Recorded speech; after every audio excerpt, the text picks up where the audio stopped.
Hi folks, welcome to the channel. My name's Joe. In this Inspired By series, I like to take an original piece of music inspired by either an artist or a genre of music and show you the guitar parts, break the song down for you, in hopes that you can incorporate those elements into your own playing. In this video, we're going to take on Bo Diddley. Let's go ahead and jump into the track.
I know what you're probably thinking, Joe, that really wasn't a very Bo Diddley blues type song.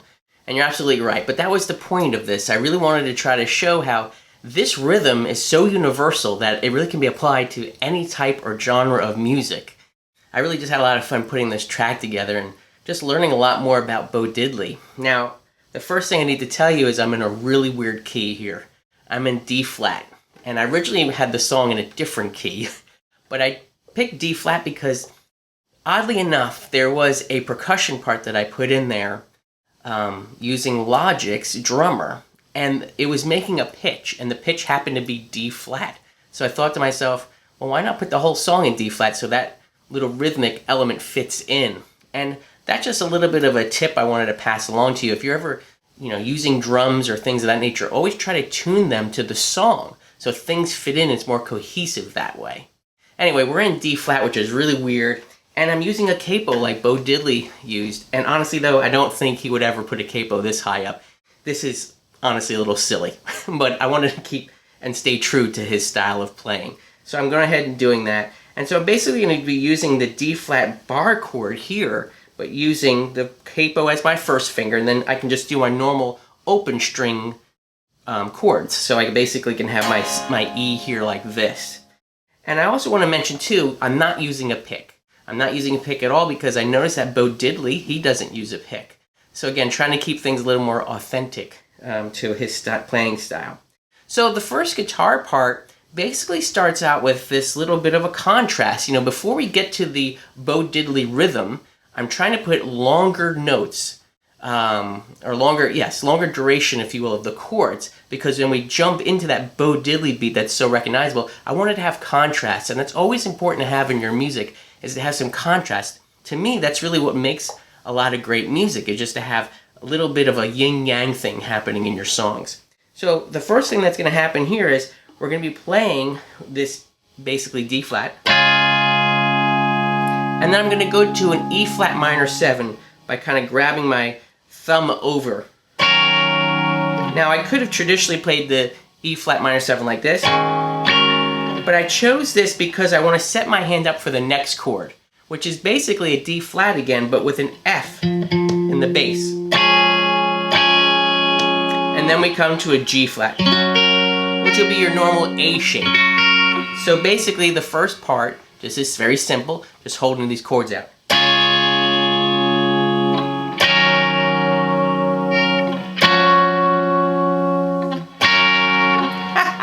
That was ugly.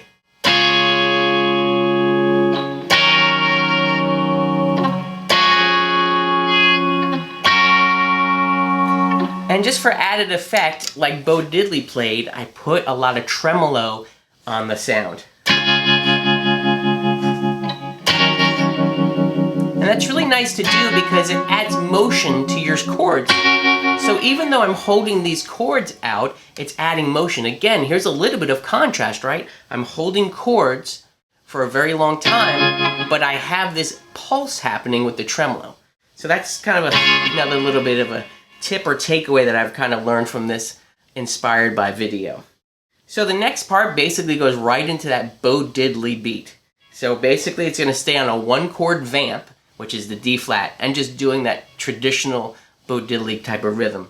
I think that Bo Diddley actually varied his rhythm a couple of times, but the end part, dun, dun, was always very similar. So if you listen to his songs, he would, again, vary the main rhythm a couple of times, but you still knew that it came from that general bass plate. So here we go. Place, not plate. From that general bass place of the rhythm. Here we go.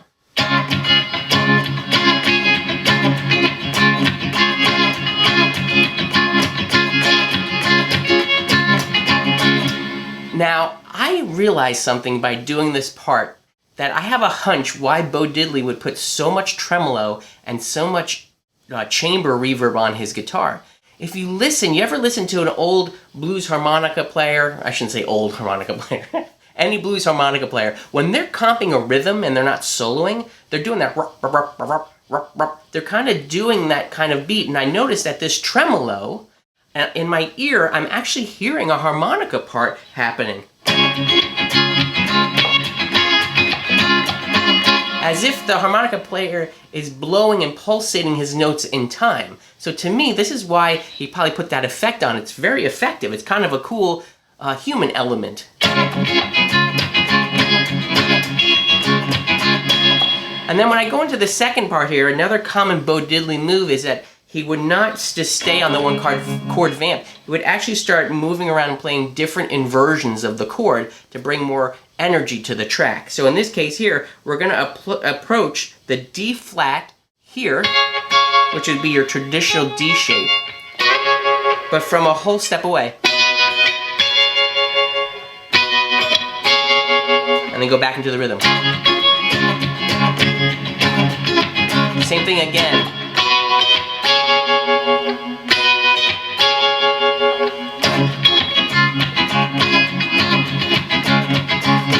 And when I'm doing this part, the second guitar part's doing a little bit of an answer. So this is, you can imagine this is like almost like a call and response type of line, where you're making the call, and the second guitar part without your tremolo is going to go at the end of that. So it kind of adds, again, this little call and response, but we'll dive into the second guitar part in 1 second. So the song basically does that, and then it ends the same way it started, with those long chords.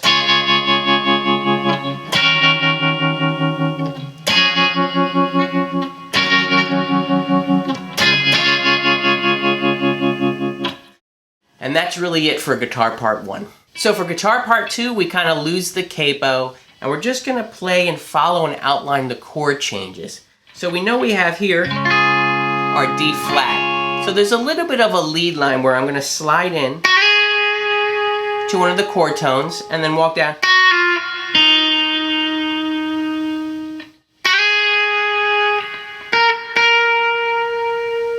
And that's really all that part is. It's kind of just outlining the chord changes a little bit.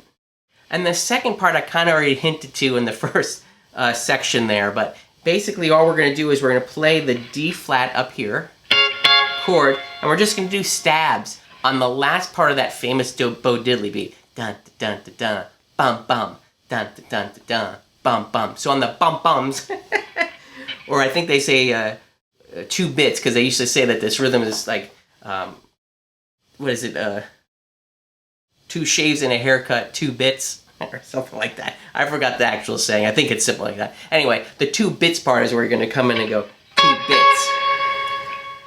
So here we go. It goes ba ba da ba da, ba ba da ba da. And what's really cool about this is we have again that long echo chamber reverb happening. So it really is those tails.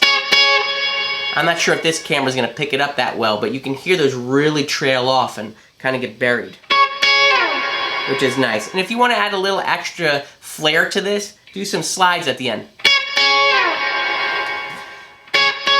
Ba ba da ba da, ba ba da ba da ba da, ba ba. And then for the end of the song, we're basically going to repeat that lead line again, coming in.